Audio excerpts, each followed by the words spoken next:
It is a pleasure and a very, very big honor to be part of this wonderful, wonderful Chazaq event.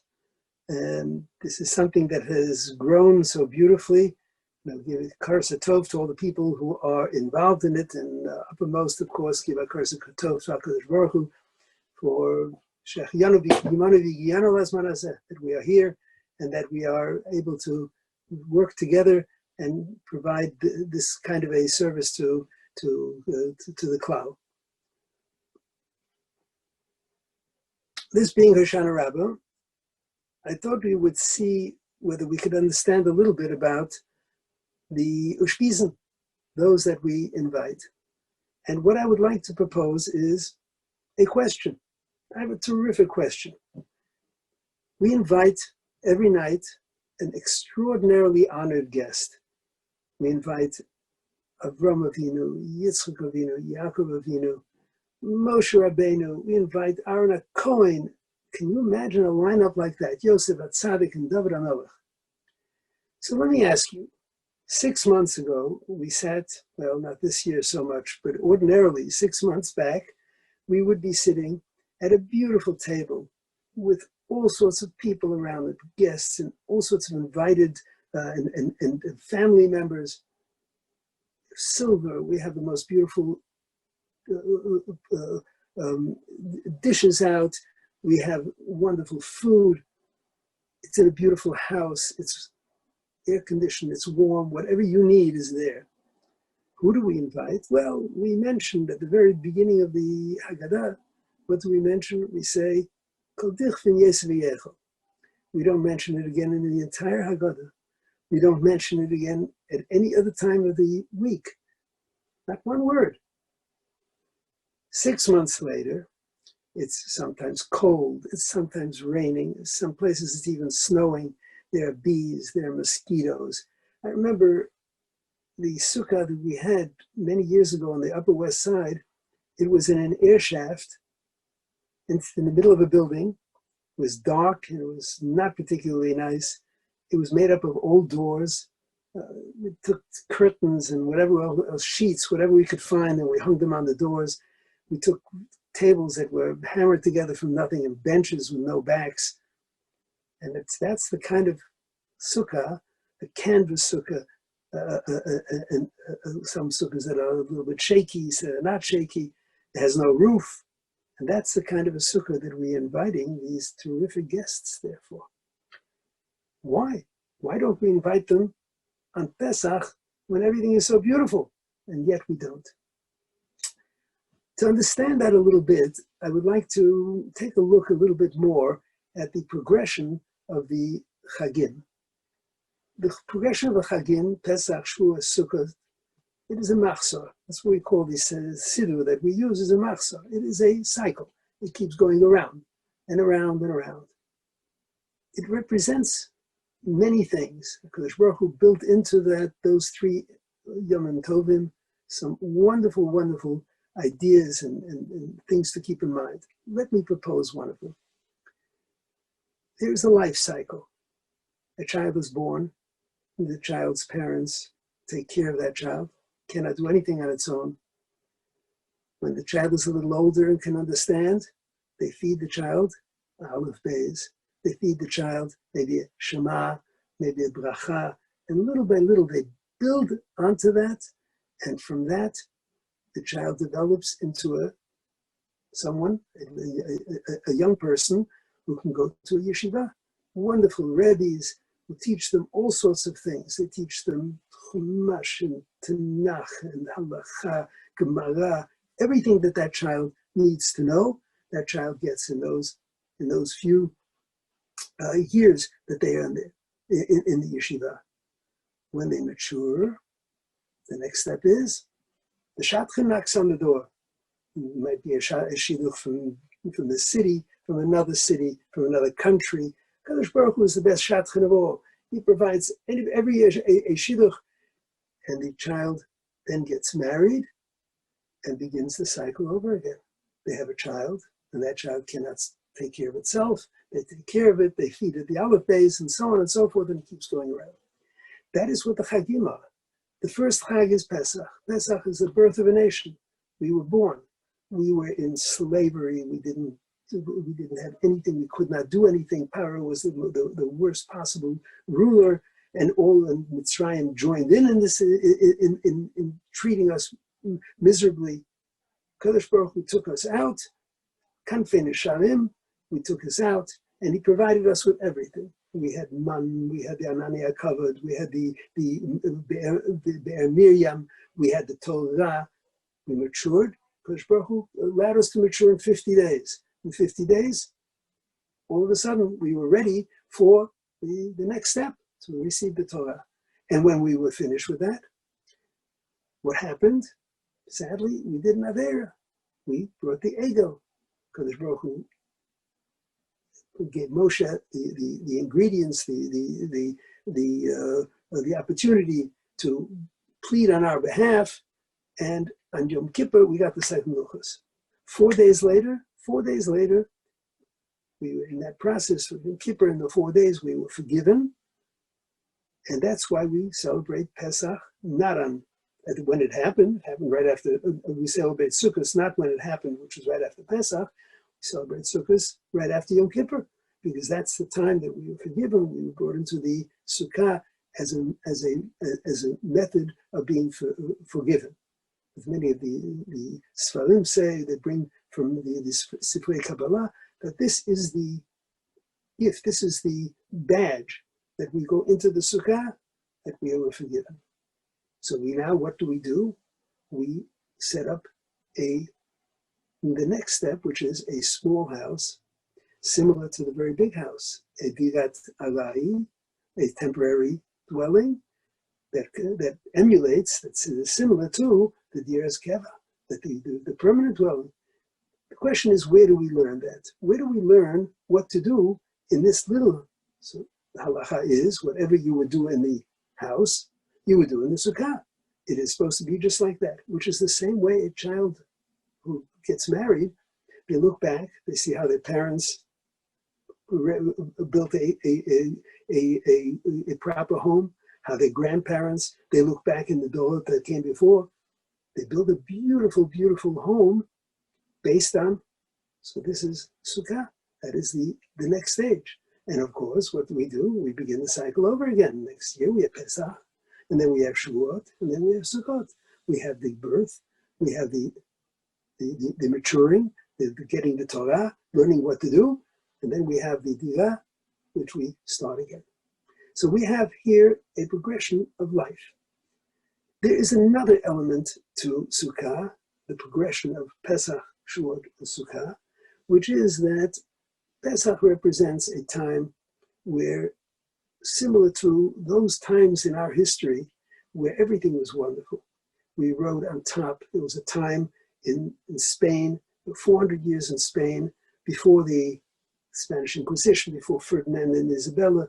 In that period of time, we lived in Spain as the first-class citizens. We had everything we wanted. It was a wonderful time. And there were other times, the time of Shlomo Melech and the time, and maybe our times right now. We live in relative comfort, maybe more than almost any other time. That is a Pesach. That is a way to live in a method of Pesach. We are like Malachim. We sit we sit at the Seder, leaning over as the royalty would do it. That is a wonderful time. On the other hand, there's another time, and that is the time where we are chased around. Everything is not quite the way we don't live where we would like to live. We don't have what we would like to live. We have to move out of our homes. We have to go away. We've sadly had many, many opportunities, many situations, not opportunities, but situations where that has occurred. We had the Inquisition that I mentioned before. We had the Crusades. We had of course, we had the Shoah not that very long ago, where people were thrown out of everything that they had and murdered in unprecedented ways. It was absolutely horrendous. It was terrible. That is represented by Sukkah. We leave our homes and we go into a temporary dwelling, and we feel for a very, very brief moment, in a very small way, what it is like to go through many, many of these types of problems. And these are two different elements of how we live. Each one has its problems. Each one has its dangers. And what is in between? In between is the one tool that we have from which we can live properly in the good times and make our way through the difficult times. And that is Shavuot. That is the Torah. The Torah sits right in between the Pesach life and the Sukkot life. It's right in between. I will tell you a very, very beautiful Dvar Torah from Rav Shamshon Fol Hirsch. Rav Shamshon Fol Hirsch was one of the great, great leaders. He saved German Jewry from becoming entirely assimilated in the mid-1800s, and his derech, the way he did that, still takes hold today. It's still used by the German community, and it's emulated in other areas too, but it was an unbelievable effort, and he was successful in doing that. He says as follows: what do we say when we take out the Torah? We say, "Vahi ben soa Aaron, vayom Moshe kumar Hashem v'futzu evecha mipanecha," etc., etc. What do we say when we put away the Torah? Uvelucho yomar, right? Shur Hashem mivavas alfei Yisrael. He says as follows: Vahi ben soa Aaron. What are the problems that we have? The problems are that the Aron, which is the shuls and the communities, they move. They're constantly on the move because they're being chased from here and chased from that. The small communities in Europe that were chased out. Yeah, I have at home a book that was printed in the 1500s. And in the 1500s, it is an edict by Maximilian, the Emperor Maximilian, throwing the Jews out of the Austro-Hungarian Empire. What did they do wrong? Not much. They were thrown out of England. There were many, many years in which there were no Jews in England. This is the time where he'd been so Aaron. Aaron is moving. It's moving. It's moving. What are our problems? We ask the Kadosh Baruch Hu, take care of our enemies. Get rid of our enemies. Let's get rid of our enemies, because that is our problem. We are being physically attacked. When we are resting and everything is wonderful, when we have everything that we need, we have beautiful homes and beautiful shoes and fancy cars and everything that we could probably want. We can shop anywhere, we can travel anywhere. No one is stopping us. What is the danger there? There it's no longer a physical danger. There it becomes a more spiritual danger. We have the internet, and we have the sad texting in the middle of davening. We have the attitudes. We have the arrogance of how we walk and how we talk and how we dress. And take a look at what we say and what the attitudes that we have. Take a look at people as they look in shul. They seem to have no interest in the tefillah. They're sitting, laying back, yawning. And when it comes to foods, we have everything we want. But of course, people need to go out anyway and find this and find that. We travel everywhere. Is there a minion? There's no minion. It doesn't make a difference. After all, I will do what I have to. The danger is not a physical one, it's a spiritual. And of course, you go a little further. You have conservative Jewry. You have Reform Jewry. They are wonderful people. They are our brothers. But sadly, they are brothers only in the fact that they're all Jews, but not in the way they keep the Torah and they keep the mitzvot. That is the problem. So when we are at rest and everything is good, then Shuva, Rivava, Alfei Yisrael, bring back the thousands and the millions of Jews that are lost, and are sadly lost, that we don't have anymore. That is what Rabbi Shamshon Fol Hirsch explains these two psukim. And they are so very true. One represents the Pesach and the dangers of the Pesach situation. The other one also represents the Sukkot, the problems that we have in Sukkot. So now, we sit down, having understood that, what are we now going to do? We're going to take a look at how we can approach these problems, the problems that we have on Sukkot, where we sit and we are concerned of all the things that are in each way that we are being attacked. and the problems of Pesach, how we do that. So I will tell you something that is a fascinating Gemara at the end of Masechet Sukkah. The Gemara says is this: there were 24 mishmot. There was a mishmah that took care of the things in the Bet HaMikdash. There were 24 of them. And it outlines each one, gives the names and so on and so forth, there's a little history and so on. It comes to one, and that one happens to be called the Mishmah of Bilga. Bilga. And it explains that the Mishmah of Bilga, the rings in the Bet HaMikdash, there were 24 rings, one for each Mishmah, and this ring was able to swivel. It had an opening. They would put the head of the animal into the opening and swivel it back around, and the animal was restrained. It was easier to shech that animal. This Mishmah of Bilga, their ring was welded shut so that they could not use it. If you went into the Ulam, on the right and the left of the Ulam, there were two chambers. One, and they were called the Bishchat HaChalafim. This was the place where they kept the knives. One side they had the dull knives, on the other side they had the knives that had already been sharpened. Each Mishmah had a window, a little cubby, where they could put their knives. The Mishmah of Bilga, it was cemented closed. They could not use it. The Gemara says, why did they have that, sadly, that problem? It says because at one time, during the time of the Hashmonaim, the Yevanim came into the Bet HaMikdash. There was one young lady who was from this Mishmah Bilga. Her name was Miriam Bas Bilga, and she went into the Bet HaMikdash. She banged on, took off her sandal and banged on the Mizbeach and said, "Lucas, Lucas, wolf, wolf." She said, "Why are you taking the money of the Jews without helping them?" But the problem was that she said something extremely nasty, and she went into the Bet HaMikdash and did something like this. And because she did that, the ring was welded, the cubby was cemented. Gemara asks an obvious question. He says, because she did something wrong, the whole Mishmah has to suffer? And the Gemara says, yes. Why? Because a child does not say in the street what they do not hear in the house. What we do in our house has an extraordinary impact on the children. If we do not care about something, the children will not care. If we care about it, then the children will care. I'm not guaranteeing it, but that is generally the way it works. However, Obama once said something very, very beautiful. He says that if a person wants his children to learn, if a person says, I want my children to learn, then his children will want their children to learn. If a person says, I want to learn myself, then his children will want to learn too.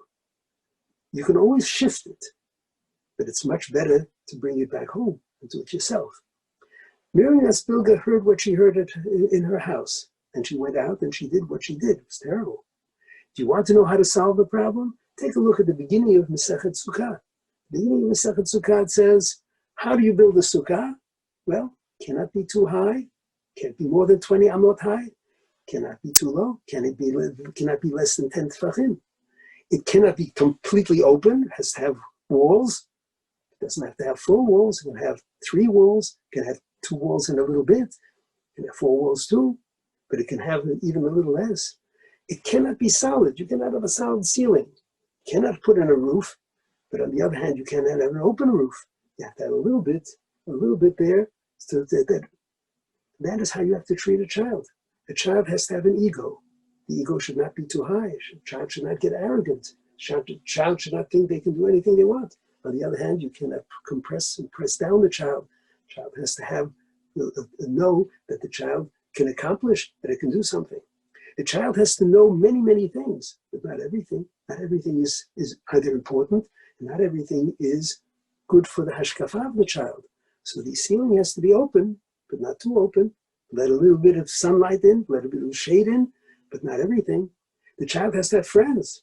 Who are those friends? What do they do? How do they act? The child has to have walls around. Sometimes the child has to know there's a limit to where he can go, a limit to whom he can get involved with. That is the sukkah. That is what the sukkah teaches us. And therefore, if you do that, what happens down the line? Of course, what's going to happen is that you will not have the Miriam Bas Bilga. Now let's get to the Aushpizin. the Ushpizim. Why are they on Sukkah? In Sukkot. So let us take a look at who we are inviting. We are inviting all the most exalted and the greatest individuals. But let us take a look a little bit at their history. Avram Avinu, he was the great Avram Avinu. He brought the understanding of who HaKadosh Baruch Hu was to the world. Right? However, he had a very tough life. He left his home. He had to travel for a long time. He didn't have the wherewithal. He had to borrow. Later on, he paid it back. He was 100 years old. He had one child, not the finest child one could imagine, a Yishmael. And when he did finally have a child at 100 years old, what did HaKadosh Baruch Hu say? Tested him. He says, I want that child back. I want you to give me that child back. And Avraham Avinu said, yes, of course.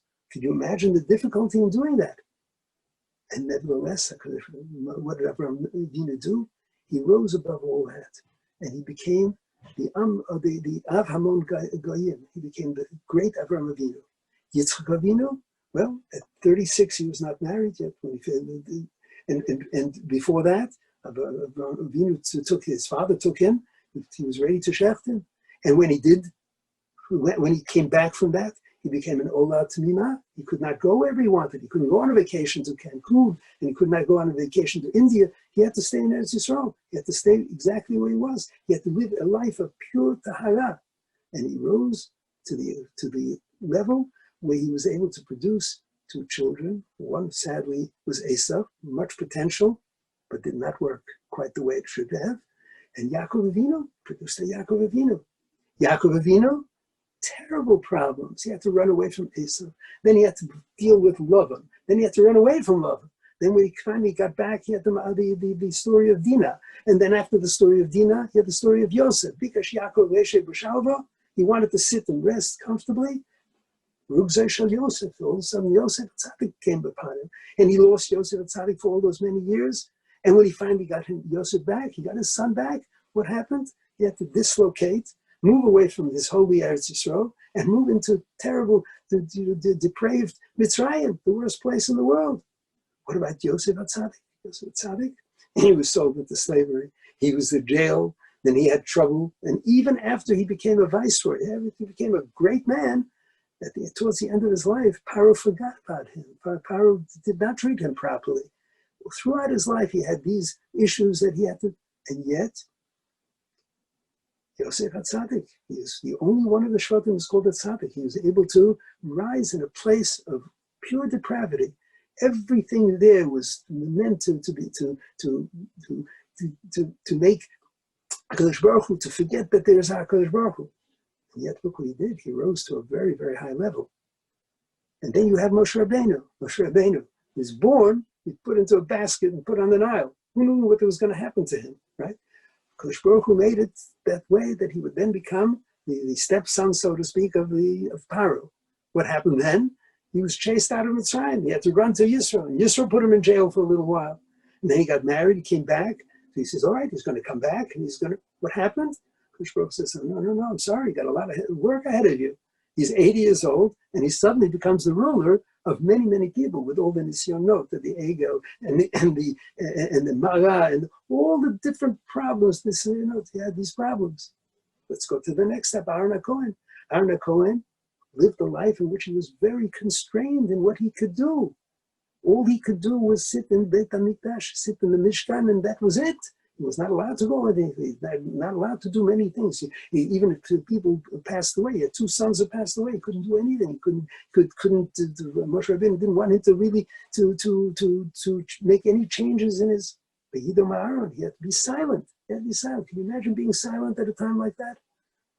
What do we have next? We have Yosef HaTzadik, right? Yosef HaTzadik we mentioned of the problems that he had, and then finally we have David HaMelech. Let's just take a look at David HaMelech. He had a very tough life. Very, very tough life. He got married. His father-in-law wanted to kill him. Shaul HaMelech wanted to kill him. So he ran. When he got finally, everything settled down. Shaul HaMelech sadly was killed. So he became the Melech.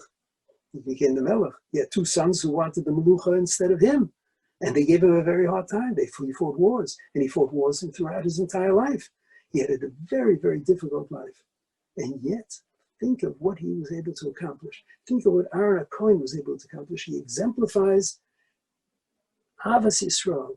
He exemplifies the love of another Jew. What a wonderful thing. That is what the Aaron HaKohen did. Yosef HaTzadik is the Tzadik. He was pure. And Moshe and David HaMelech, he was the one who accumulated all the material for the Beis HaMikdash. This was his great aspiration, to be able to build or to be able to be part in building a Beis HaMikdash. Hashem said he couldn't do it, but yet he collected everything that was needed. And when he collected that, he gave HaKadosh Baruch Hu a big bracha by Baruch David. He blessed HaKadosh Baruch Hu. And ultimately, the Beis HaMikdash is called in his name. And even further than that, David HaMelech is the harbinger, is the forebearer of what? Of Mashiach. So we see that when things are very, very, very difficult, we invite each day in the Sukkah, the things represent the difficult times, our difficult times now. Can you imagine 6 months to 8 months ago, we were able to travel where we wanted. The shuls were packed, beautiful shuls, more shuls. We were able to do anything that we wanted. We had the family around us. We could have family meetings. Pesach, we had to do 20 people, 30 people at a table. It was absolutely magnificent. And all of a sudden, it's all gone. We cannot do this, we cannot do that. Now in some neighborhoods it's back down to 10 people, and there's arguments and the disputes, and these are terrible times.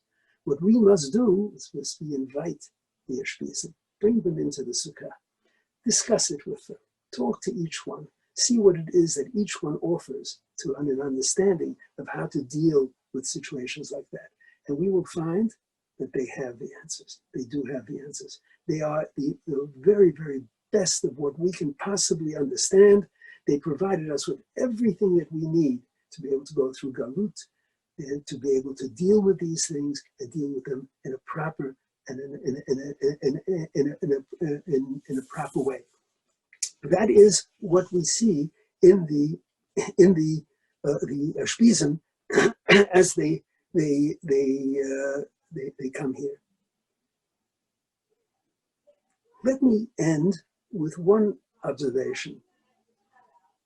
Everything that's happening right now is happening for a reason. Kadosh Baruch Hu does nothing without an absolute perfect reason. We have to understand why Kadosh Baruch Hu is taking from us. They're right in front of us. No one is burning them down. No one is destroying them. And yet we cannot go into our shuls the way we'd like. No one has done anything to harm our families. Hopefully they are healthy. And those are, sadly, there are some that are not, which is very sad. But for the most part, everybody is healthy. If they make sure they take care of themselves, they wear a mask, they do their social distancing, all those various things. And yet, we cannot, we're looking at the things that we would like to do. We see our family in the front lawn. The children come to visit the grandparents. The grandparents can't hug them. They see them right in front of us. What is HaKadosh Baruch Hu trying to tell us?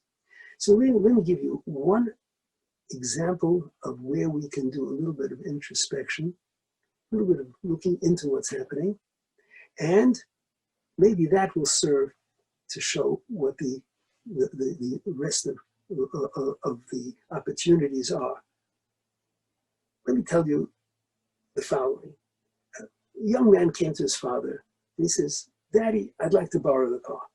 "Abba, can I borrow the car?" Father says, child is 17 years old, he has his license, everything is fine. He says, "Sure, no problem, I'll give you the car." And he says, as a parent, he says, "But remember, don't text while you drive, don't drive too fast, I don't want any of your friends smoking in the car, keep the car clean, make sure that there's oil in the car, make sure that there's all the different things, take care of the car, do it properly." Son says, "Sure, Abba, no problem." The next morning, the father takes a look, goes in, gets into his car to go to work. The car is filthy. There's a smoke. You can smell the smoke in the car. Turns on the dash cam. Everybody has a dash cam. Turn on the dash cam, and he sees the son was speeding, and he was going places where he shouldn't go, and the conversations were not proper, and he was texting. Everything he told him not to do, he did. Calls his son in. He says, "You're not getting the car. I don't know, maybe forever. but you're not getting the car for a very long time. Well, time goes by, a few months, weeks, whatever it is, and the son comes to him and says, Abba, all right, I understand, I'm taking the bus, I'm walking. Do me a favor, can I have the car? Father says, you know something, I'll give you a second chance. Give you a second chance. Gives him the car, but he says, remember the rules. Right? No texting, no smoking, all the rules.